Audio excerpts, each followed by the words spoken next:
Alors, voici mon résumé structuré après avoir regardé AI Goes Too Far.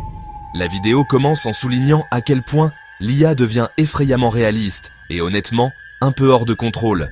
Le créateur admet qu'il a même été dupé par des vidéos de gym un peu folles en ligne, pour réaliser plus tard qu'elles étaient générées par l'IA.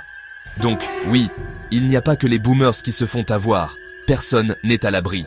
Il nous explique comment l'IA, comme ChatGPT, est passé d'un compagnon d'études utile en 2023 à la capacité de produire presque n'importe quoi, images, vidéos, même de fausses personnes, en un clic. Mais ce n'est pas que du plaisir. Le contenu généré par l'IA est partout et ça commence à nous jouer des tours.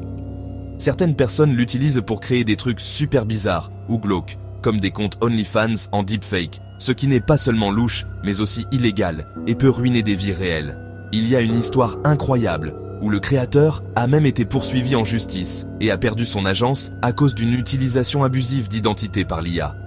En plus de ça, l'impact environnemental de l'IA n'est pas une blague. Générer des images et des vidéos consomme des quantités d'eau choquantes, dont personne ne parle vraiment.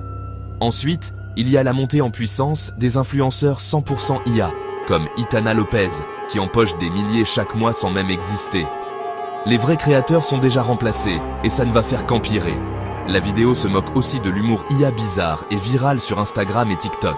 Certaines choses sont drôles, d'autres juste carrément dérangeantes. En fin de compte, nous risquons d'éteindre nos cerveaux, de consommer sans réfléchir et de laisser l'IA prendre le dessus sur la créativité. Mais, il nous rappelle, chaque avancée technologique a été effrayante au début. Internet, les ordinateurs, ils ont tous apporté de nouveaux emplois et changé le monde. L'IA est la prochaine étape. Elle créera de nouvelles carrières, mais aussi de nouveaux casse-têtes éthiques. Son conseil ? Utilisez l'IA intelligemment, restez critique et ne pas oublier ce qui est réel. Et si vous avez des opinions, laissez-les en commentaire. C'est le résumé.